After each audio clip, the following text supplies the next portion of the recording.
जय हिंद everyone, this is Savi and आप सभी की सवी दी या फिर Savi ma'am. You are watching the Savi humanities platform, जहाँ पे करंटली तुम्हें क्लास 11 एंड क्लास 12 के साइकोलॉजी प्लस सोशियोलॉजी के कंटेंट्स मिल रहे हैं, वो भी बिल्कुल free of cost.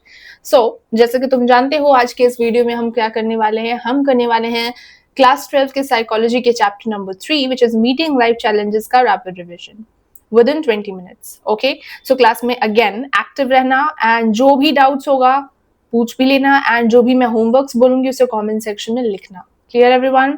Okay, so let's start our today's discussion. So जैसे कि हम जानते हैं कि मीटिंग लाइफ चैलेंजेस में हम सिर्फ बात करने वाले हैं कि स्ट्रेस क्या होता है, स्ट्रेस का डेफिनेशन क्या है। So let's see, first of all stress का डेफिनेशन वही है कि स्ट्रेस जो है, जब भी कोई इंसान को स्ट्रेस होता है तो वो इंसान का इक्विलिब्रियम बिगाड़ के रख देता है। मतलब मुझे एक बार हुआ था प्रोलॉन्ज्ड बहुत अच्छा खासा स्ट्रेस मेरे बोर्ड एग्जाम के टाइम पे। तो स्ट्रेस इतना ज्यादा हुआ था कि मेरा जो normal day to day functioning है वो गड़बड़ा गया था। एंड जो स्ट्रेस को कोप करने में मेरे जो पावर है वो बहुत ज्यादा, मतलब मैं बहुत ज्यादा थक गई थी, राइट। एंड मुझे आफ्टर माई बोर्ड एग्जाम मुझे 2-3 महीने का छुट्टी लेना पड़ा, राइट, आराम करना पड़ा बहुत ज्यादा। Then after I felt better. So this is what stress was actually, जो शरीर का हालत बिगाड़ के रख देता है, यू नो। एंड इसमें इंसान की बहुत ज्यादा एनर्जी लग जाती है। एज अ शॉर्ट अगर मैं बताऊं तो स्ट्रेस के अंदर हम लोगों ने बात किया था एक term which is stressor. Stressor मतलब होता है जिस इवेंट की वजह से मुझे स्ट्रेस हो रहा है, दैट इज स्ट्रेसर। मतलब एग्जाम की वजह से हो रहा है तो this is my stressor. Strain क्या हुआ? स्ट्रेन मतलब हो गया कि मेरा बॉडी का रिएक्शन कैसा है, एक्सटर्नली मैं कैसे रिएक्ट करूँ, that is what strain is. जैसे इलनेस हो गया या फिर टायर्ड हो गई मैं, so this kind of reaction is strain. Now इसके अंदर हम लोगों ने पढ़ा था हैंस सिले के बारे में। हैंस सिले ने बताया था, हैंस सिले जो कि फादर हैं of modern stressor, of the study of modern stress. So he told that individuals जो है, हर इंडिविजुअल स्ट्रेस होने पर एक ही तरीके से रिस्पॉन्ड करता है, इन्होंने बताया। पर इसको क्रिटिसाइज करते हुए लेजरस आते हैं एंड उनके कोलीग्स एंड वो बोलते हैं कि वी डिसएग्री, बिकॉज हमारे हिसाब से हर इंडिविजुअल्स की पर्सनैलिटी अलग होती है, सब अलग अलग तरीके से स्ट्रेस पे रिस्पॉन्ड करते हैं, स्ट्रेसफुल सिचुएशन में रिएक्ट करते हैं। एंड दिस डिपेंड ऑन कि हाउ वी अप्रेज, मतलब how we perceive the stressful situation. कोई सिचुएशन मेरे लिए स्ट्रेसफुल हो सकता है पर तुम्हारे लिए स्ट्रेसफुल नहीं हो सकता है, राइट, तुम्हारे लिए एक्साइटिंग भी हो सकता है, right. So that is the thing, how we appraise, how we perceive the stressful situation, that plays an important role कि how we are going to deal with it, what are the responses we are going to generate. So that is appraisal. Appraisal is all about how we are perceiving, जिसके अंदर होता है एक primary appraisal, एक होता है secondary appraisal. Primary appraisal मतलब it's all about कि मेरे लिए कोई सिचुएशन कैसा है। मेरे लिए कुछ सिचुएशंस जो है वो नेगेटिव हो सकता है, कुछ सिचुएशन पॉजिटिव हो सकते हैं। स्ट्रेसफुल सिचुएशन पॉजिटिव मतलब मेरी एबिलिटीज को और बढ़ा देना, right, that is positive stress. Negative stresses कुछ ऐसे स्ट्रेसेस जो नेगेटिव के अंदर हम लोगों ने कुछ टर्म्स पढ़े थे, एक होता है हार्म, एक होता है थ्रेट, एक होता है चैलेंज। हार्म मतलब कि कोई स्ट्रेसफुल सिचुएशन ने मेरा हार्म कर दिया है। थ्रेट मतलब कि फ्यूचर में इससे कुछ हार्म हो सकता है। एंड चैलेंज मतलब कि मैं स्ट्रेसफुल सिचुएशन को चैलेंज की तरह ले रही हूँ, सो एक गेम है मेरे लिए, लाइक दैट, राइट। नेगेटिव अगर मैं परसीव करी तो ये सारी चीजें आती हैं तुम्हारे नेगेटिव प्राइमरी अप्रेजल में। Clear everyone? एक होता है हमारा सेकेंडरी अप्रेजल। सो प्राइमरी मतलब हम we are trying to understand the problem, कि प्रॉब्लम क्या है, स्ट्रेसफुल सिचुएशन क्या है, मेरे लिए स्ट्रेसफुल है या नहीं है, सबसे पहले ये करूंगी मैं। दूसरा मैं क्या करूंगी, सेकेंडरी अप्रेजल में मैं कोप करने का सोचूंगी। मतलब अगर मेरे लिए कोई सिचुएशन स्ट्रेसफुल है तो मैं सोचूंगी कि कैसे मैं इसे डील कर सकती हूँ। अब इसे डील करने के लिए कुछ फैक्टर्स होते हैं। एक होते हैं मेरे पास्ट एक्सपीरियंसेस, मैंने पास्ट में अगर कुछ इस टाइप के स्ट्रेसफुल सिचुएशन को डील किया है, देन अभी it will be not too hard for me to deal with it. Okay, so मैं पास्ट एक्सपीरियंस को इस्तेमाल करूंगी। कंट्रोलेबल मतलब क्या मैं अपने आप को कंट्रोल कर सकती हूँ उस स्ट्रेसफुल सिचुएशन में, मैं स्ट्रेसफुल सिचुएशन से बाहर निकल सकती हूँ। अब एक एक प्लान बनाती हूँ, right. So that is what known as your controllability. Clear everyone? Next is your stress appraisal. Stress appraisal, हम स्ट्रेसफुल सिचुएशन में रिस्पॉन्स क्रिएट करते हैं। जैसे फिजियोलॉजिकली हम कैसा रिस्पॉन्स करते हैं, हमारे अंदर cortisol की मात्रा बढ़ जाती है, which can lead to epinephrine and non-epinephrine that we have read कि hormones का secretion होता है। behaviorally हम response क्या करते हैं, या तो हम action लेंगे, यानी कि फाइट बैक करेंगे या फिर हम डर के भाग जाएंगे सिचुएशन से, दैट इज फ्लाइट करेंगे। सो फाइट एंड फ्लाइट की सिचुएशन यहाँ पे हम बिहेवियर में जनरली कर रहे होते हैं। इमोशनली मैं बहुत ज्यादा एंशियस हो जाती हूँ, that is mainly emotional response negative ही होता है, जैसे एंशियस या फिर डर जाना एक्सेट्रा। कॉग्निटिव रिस्पॉन्स मतलब उस स्ट्रेसफुल सिचुएशन में जनरली इंडिविजुअल्स कैसे रिस्पॉन्स करते हैं वो सोच नहीं पाते हैं ठीक से, उनका थॉट प्रोसेस में गड़बड़ी हो जाती है, right. Individual to individual depend करता है कि हम हमारे स्ट्रेसफुल सिचुएशन की इंटेंसिटी कितनी है, मतलब कोई स्ट्रेसफुल सिचुएशन बहुत ज्यादा स्ट्रेसफुल है या फिर बहुत कम स्ट्रेसफुल है, तो दैट डिपेंड्स। मेरे लिए कोई सिचुएशन बहुत ज्यादा स्ट्रेसफुल हो सकता है, तुम्हारे लिए थोड़ा कम हो सकता है, राइट। ड्यूरेशन डिपेंड करता है कि वो स्ट्रेसफुल सिचुएशन थोड़े समय का है या बहुत ज्यादा समय का है। बहुत ज्यादा समय का होगा तो साइकोलॉजिकल डिसऑर्डर्स भी हो सकते हैं, we have read that. Complexity, वो सिचुएशन जो है स्ट्रेसफुल सिचुएशन क्या बहुत ज्यादा कॉम्प्लेक्स है या लेस कॉम्प्लेक्स है। प्रेडिक्टेबल, क्या मैंने प्रेडिक्ट कर रखा था स्ट्रेसफुल सिचुएशन को, या अगर नहीं कर रखा था तो मुझे ज्यादा परेशानी होगी इससे डील करने में। When it comes to types of stresses, so one is environmental, जिसे हम कहते हैं physical as well. सो एनवायरमेंट, फिजिकल की बात करें तो मैं मेरी बॉडी कंडीशन कैसी है, मैं फिजिकली फिट हूँ या नहीं, मुझे स्लीप प्रॉब्लम्स हैं या फिर मुझे कोई और हेल्थ इश्यूज हैं, that comes under your physical stress, okay. Next is your environmental stress, मेरे इन्वायरमेंट, मेरे आसपास इन्वायरमेंट कैसा है, क्राउडी इन्वायरमेंट है, नॉइस पोल्यूशन है, एयर पोल्यूशन है या फिर सब कुछ ठीक है, तो that is first type, okay. Second type is psychological stress. Psychological stress मतलब ऐसा स्ट्रेस जो मेरे माइंड के द्वारा क्रिएट किया जाता है। इसके अंदर हम लोगों ने पढ़ा था, एक होता है तुम्हारा इंटरनल प्रेशर, एक होता है तुम्हारा सोशल प्रेशर, एक होता है तुम्हारा फ्रस्ट्रेशन, एक होता है तुम्हारा कॉन्फ्लिक्ट। ये सारे टर्म्स हम लोगों ने इसी के अंदर पढ़े थे, if you remember, right. Comment section में सभी कोई मुझे लिख के बताएगा इन वेरी शॉर्ट इन सभी के डेफिनेशन, ओके। इतना टाइम भी नहीं लगने वाला, रिकॉल करके मुझे फटाफट से बताओ। तीसरा है तुम्हारा सोशल स्ट्रेस, विच इज ये समाज के द्वारा कुछ एक्सपेक्टेशंस होते हैं, कुछ डिमांड्स होते हैं जो हमारे सोशल स्ट्रेस का कारण बनते हैं, जो सोसाइटी द्वारा क्रिएट किया जाए, that is what known as a whole social stress. Clear everyone. अब हम बात करते हैं सोर्सेस ऑफ स्ट्रेस की, कि ये स्ट्रेस कहाँ से जनरेट होता है। सबसे पहले हमारे कुछ लाइफ में कुछ ऐसे इवेंट्स होते हैं जो जिसकी वजह से स्ट्रेस होता है, जैसे एग्जाम हो गया, या फिर हम कहीं से रीलोकेट कर रहे हैं, या फिर हमारे कोई बहुत ही अच्छी दोस्ती थी वो टूट गई, बहुत समय की दोस्ती थी। एक होता है डेली हेजल्स। डेली हेजल्स मतलब पानी नहीं आ रहा है, इलेक्ट्रिसिटी की प्रॉब्लम हो गई, ट्रैफिक जैम, ये सारी नॉर्मल प्रॉब्लम्स होती है, इससे भी स्ट्रेस क्रिएट होता है, जनरेट होता है। ट्रॉमेटिक एक्सपीरियंसेस, जैसे कि अगर मैंने कोई एक्सीडेंट देखा हो, वायलेंस देखा हो, नेचुरल डिजास्टर देख लिया हो मेरे आसपास, तो उससे स्ट्रेस जनरेट होता है। Clear everyone, this is the source of stress. Next is effects of stress on psychological functioning and health. जब हम बात करते हैं स्ट्रेस की, तो इससे हमारे इमोशनली हम कैसे रिएक्ट करते हैं, तो हम बहुत ज्यादा एंशियस हो जाते हैं, डिप्रेशन हो सकता है, मूड स्विंग्स होने लग जाते हैं स्ट्रेस से।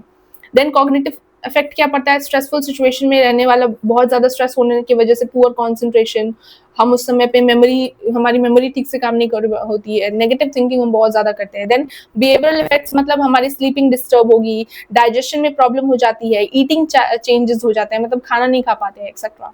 फिजियोलॉजिकल या हेल्थ इश्यूज में हम फैटीग मतलब बहुत वीकनेस होता है, हेडेक्स होता है, इम्यून सिस्टम कमजोर हो जाता है etcetera. Next is your GAS, also known as general adaptation syndrome, जिसके अंदर कुछ पॉइंट्स है। सबसे पहले हम लोगों ने पढ़ा था, इट इज गिवन बाय सेलिए, हैंसेले। इन्होंने क्या किया था, इन्होंने एनिमल्स पे स्टडी की थी नंबर 1, एंड इन्होंने पेशेंट्स पे जो कि हॉस्पिटल में एडमिटेड थे उन पे स्टडी की। उन्होंने स्टडी की कि कैसे स्ट्रेसफुल सिचुएशन में इंसान रिएक्ट करता है, रिस्पॉन्ड करता है, स्ट्रेस को कैसे डील करता है। And studying those 2 sets of people, उन्होंने ये चार्ट बनाया है एंड GAS का तुम्हारा थ्योरी दिया है, which is we are starting over here. इनके हिसाब से एक होता है अलार्म रिएक्शन। अलार्म रिएक्शन वो रिएक्शन होता है जहां पे हम क्या कर रहे होते हैं, basically it is a stage जहाँ पे हम स्ट्रेस को देख रहे होते हैं अपने सामने, मेरे सामने कोई स्ट्रेसफुल सिचुएशन है, अब मेरे हार्मोन्स सिक्रीट होने लग जाते हैं, मैं फील करना शुरू कर देती हूँ स्ट्रेस को। स्टेज ऑफ रेसिस्टेंस मतलब मैं स्ट्रेसफुल सिचुएशन में अब घुस चुकी हूँ एंड मैं स्ट्रेसफुल सिचुएशन को टैकल कर रही हूँ, अपने बॉडी के सारे रिसोर्सेस लगा रही हूँ। एंड स्टेज ऑफ एग्जॉशन मतलब अब मैंने स्ट्रेसफुल सिचुएशन से डील कर लिया है, अब मैं थक गई हूँ, एग्जॉस्ट हो गई हूँ, बॉडी के सारे रिसोर्सेस यूज हो चुके हैं, बॉडी जो है वो बहुत ज्यादा मेंटली फिजिकली एग्जॉस्ट हो चुकी है। इसी के अंदर हम लोगों ने एक कॉन्सेप्ट भी पढ़ा हुआ था, if you remember, burn out होता है। बर्न आउट का मैंने बहुत बढ़िया एग्जांपल दिया था, if you remember comment section में एक बार लिखना। या फिर कोई और एग्जाम्पल बर्नआउट का लिख सकते हो, दैट विल बी बेस्ट। एक होता है हम स्ट्रेस एंड इम्यून सिस्टम का रिलेशन अगर हम बात करें तो यहाँ पे कुछ इंपॉर्टेंट पॉइंट्स थे, जैसे हम जानते हैं कि अगर हम स्ट्रेसफुल सिचुएशन में रहते हैं तो कॉर्टिसोल का रिलीज होता है, एक हार्मोन है जो कि बॉडी के द्वारा रिलीज किया जाता है, जिससे क्या होता है हमारे हार्मोन, इस हार्मोन के थ्रू हमारे इम्यून सिस्टम जो है वो कमजोर होने लग जाता है। ओके, एक्टिविटी ऑफ WBC जो कि हर डिजीज से लड़ता है, उसको सप्रेस कर दिया जाता है, उसकी एक्टिविटी कम हो जाती है। ठीक है, तो WBC अगर हम स्ट्रेसफुल सिचुएशन में बहुत ज्यादा रहते हैं तो इससे हमारा व्हाइट ब्लड सेल्स जो है, हमारी बॉडी वीक हो जाती है, व्हाइट ब्लड सेल्स जो है उसका सिक्रीशन कम हो जाता है, जिससे बॉडी का चांसेस होता है कि बॉडी बीमार पड़ सकती है उस टाइम पे, कोई भी वायरस, कोई भी इलनेस हो सकता है, हमें कमजोरी हो सकती है, इन्फेक्शन होने के चांसेस होते हैं उस टाइम पे। सो जो भी ल्यूकोसाइट्स या WBC के अंदर कुछ टाइप्स होते हैं, जैसे T सेल्स जो कि इन्फेक्शंस को किल करते हैं, इन्फेक्टेड सेल्स को किल करते हैं, B सेल्स जो कि एंटीबॉडीज को प्रोड्यूस करते हैं, इन सभी का काम कम हो जाता है, and ultimately these are the risk which we read, and वही होने के चांसेस हो जाते हैं। Clear everyone. एक है कोपिंग विद स्ट्रेस, जब हम स्ट्रेस को कोप करने की कोशिश कर रहे होते हैं, स्ट्रेस को डील करने की कोशिश कर रहे होते हैं, that process of dealing with stressful situation is what known as coping. Coping की बात करते हैं, इसमें दो थ्योरीज थी। पहला थ्योरी क्या दिया था हम लोगों ने पढ़ा था, एडलर अंपाकर ने दिया था। इसमें क्या करते हैं हम स्टाइल्स को इस्तेमाल करते हैं टू कोप द स्ट्रेस। पहला स्टाइल क्या है कि तुम प्रॉब्लम को समझने की कोशिश करो एंड प्रॉब्लम को सॉल्व करने की कोशिश करो डायरेक्टली। इमोशन ओरिएंटेड मतलब इमोशंस के थ्रू अपने इमोशंस को कंट्रोल करने की कोशिश करो, होप देने की कोशिश करो। तीसरा होता है अवॉइडेंस, मतलब अवॉइड कर दो, एस्केप करो सिचुएशन से। ये 3 स्टाइल होता है to deal with stress, and according to Adler and Parker. Then Lazarus' cognitive appraisal theory के हिसाब से हम सबसे पहले प्राइमरी अप्रेजल करते हैं, मतलब इवेंट को समझ रहे होते हैं कि इज इट थ्रेटनिंग, हार्मफुल और चैलेंज, फर्स्ट। एंड सेकंड, हम लोग क्या कर रहे होते हैं, अपने बॉडी के रिसोर्सेज को इस्तेमाल करके डील करने की कोशिश करते हैं। Okay, this is the 2 theories of coping. Okay, और cope. Next is stress management technique. Stress को मैनेज करने की कुछ टेक्निक्स यहाँ पे हम लोगों ने पढ़ी थी चैप्टर के अंदर, जैसे रिलैक्सेशन टेक्निक होता है, ब्रीदिंग के through, muscle relaxation, breathing etcetera we do, right, yoga, meditation. Exercise के अंदर हम क्या कर रहे होते हैं, फिजिकल एक्टिविटीज कर रहे होते हैं, जैसे cycling, swimming etcetera. Social support मतलब हमारे फ्रेंड्स, हमारे फैमिली, काउंसलिंग्स, इसके थ्रू हमें सोशल सपोर्ट मिलता है, हमारे आसपास के लोग जो हैं वो हमें सोशल सपोर्ट देते हैं, जिससे हम स्ट्रेस को डील कर पाते हैं। Clear everyone. CBT क्या है, इसको हम कहते हैं कॉग्निटिव बिहेवियरल टेक्निक, जिसके अंदर हम क्या कर रहे होते हैं, सबसे पहले अपने थॉट्स को चेंज कर रहे होते हैं, जो भी नेगेटिव थॉट्स हैं। ऑल्सो हम अपने बिहेवियर पे ध्यान दे रहे होते हैं, जैसे हम योगा कर रहे हैं, रिलैक्सेशन टेक्निक्स को फॉलो करते हैं। इससे क्या होता है, स्ट्रेसफुल सिचुएशन का हम पर असर कम होता है। टाइम मैनेजमेंट में हम क्या कर रहे होते हैं, टाइम को मैनेज कर रहे होते हैं, राइट। एंड लाइफ स्टाइल में कुछ चेंजेस लाना is also important and is also a part of stress management techniques। जैसे हम हेल्दी डाइट खाएं, ठीक से टाइम से सोएं, राइट, एंड अल्कोहल का कम इस्तेमाल करें, कैफीन से थोड़ा दूर रहें, राइट। सो पॉजिटिव प्रमोट कैसे कर सकते हैं पॉजिटिव हेल्थ एंड वेलबींग को, इसको करने के कुछ तरीके यहाँ पे बताए हुए थे बुक में। जैसे पहला है स्ट्रेस रेसिस्टेंट पर्सनालिटी। कुछ लोग जो है बहुत ज्यादा हार्डनेस पर्सनालिटी होते हैं, मतलब स्ट्रेस बहुत ज्यादा वो फेस कर रहे हैं पर उनको देख के लगता नहीं कि वो बहुत ज्यादा स्ट्रेसफुल सिचुएशन में है। So why, what's the reason behind it, वो बहुत ज्यादा कमिटमेंट उनके अंदर होता है, राइट, उनके लाइफ में। एंड ऑल्सो वो अपने ऊपर उनका कंट्रोल होता है, एंड चैलेंज, वो हर सिचुएशन को एक चैलेंज की तरह देखते हैं for their growth. Okay, that is the personality, stress resistant personality और hardness personality we can say. Next is, and you can also have this thing if you will consistently work upon it। next होता है life skills. Life skills में होता है assertive। तुम्हें हमेशा अपने emotions को कॉन्फिडेंटली बोलना आना चाहिए। नो बोलने की फीलिंग को हम कहते हैं एज अ होल, नो बोलने की पावर को कहते हैं हम assertiveness। टाइम मैनेजमेंट, वही अपने टास्क को प्रायोरिटी दो जो इंपॉर्टेंट है। रैशनल थिंकिंग मतलब अपने थिंकिंग, नेगेटिव थिंकिंग, अगर हम नेगेटिव सोचते हैं तो हम वैसे बन जाते हैं, तो हमारे थॉट्स जो हैं वो डायरेक्टली हमारे पर्सनालिटी से बहुत ज्यादा कनेक्टेड है, तो हम जैसा सोचते हैं वैसे हम रियलिस्टिक बनने लग जाते हैं। तो पॉजिटिव सोचना शुरू करें। इंप्रूव करें अपने रिलेशनशिप्स को एंड अपने आसपास के सर्कल को। सेल्फ केयर, अपने केयर करें, जैसे फिजिकल एंड इमोशनल हेल्थ पे ध्यान दें। ओवरकम करें अनहेल्पफुल हैबिट, जैसे हम हमेशा चाहते हैं कि हर कुछ परफेक्ट हो, एंड अवॉइड करते हैं अवॉइड करना प्रोकास्टिनेशन, मतलब कल करेंगे, परसों करेंगे, ऐसा ना करके अभी अपने काम को खत्म करो। एंड परफेक्शनिज्म, हर चीज परफेक्ट नहीं हो सकती है, so you should try doing your best, not perfect. That is also unhelpful habit के अंदर आता है, तो वो नहीं होना चाहिए। फिजिकल एक्सरसाइज करते रहो भाई, जैसे योगा आसन हो गया, स्विमिंग हो गया, जॉगिंग हो गया, ये सारी चीजें करती रहो। Regular exercise can help with stress. Positive attitude रखने की कोशिश करो, राइट, ये सारी चीजें बताई हुई है। पॉजिटिव थिंकिंग करो जिससे तुम्हारी लाइफ बेटर हो, तुम्हारी पर्सनैलिटी और ज्यादा बेटर हो। सोशल सपोर्ट में सोशल सपोर्ट होना चाहिए, जैसे कि तुम्हारे आसपास का इन्वायरमेंट अच्छा हो, राइट। एक होता है टैंजिबल सपोर्ट, जिसमें हम एक होता है ना कि क्वालिटी रिलेशनशिप्स के क्वालिटी रिलेशनशिप्स होता है, क्वांटिटी रिलेशनशिप्स होता है। तो क्वांटिटी मतलब बहुत सारे फ्रेंड्स हैं पर उनका बात नहीं होता है, मेरे इमोशंस क्या है तुम्हें पड़ी ही नहीं है उसकी, राइट। एंड क्वालिटी सपोर्ट मतलब कि 2-3 ही फ्रेंड्स हैं पर उनसे बात अच्छी होती है, वो मेरे बारे में जानते हैं, मैं अपने इमोशंस को रख पाती हूँ, तो that is important, right. Tangible support मतलब गुड्स एंड सर्विसेज के थ्रू हेल्प करना, right. And emotions informational support मतलब एडवाइस देके, गाइडेंस के थ्रू, जैसे मैं अभी इंफॉर्मेशन सपोर्ट दे रही हूँ तुम्हें चैप्टर के समझा के। इमोशनल सपोर्ट तुम्हारे फ्रेंड्स, तुम्हारे फैमिली मेंबर्स देते हैं, राइट, मेनली।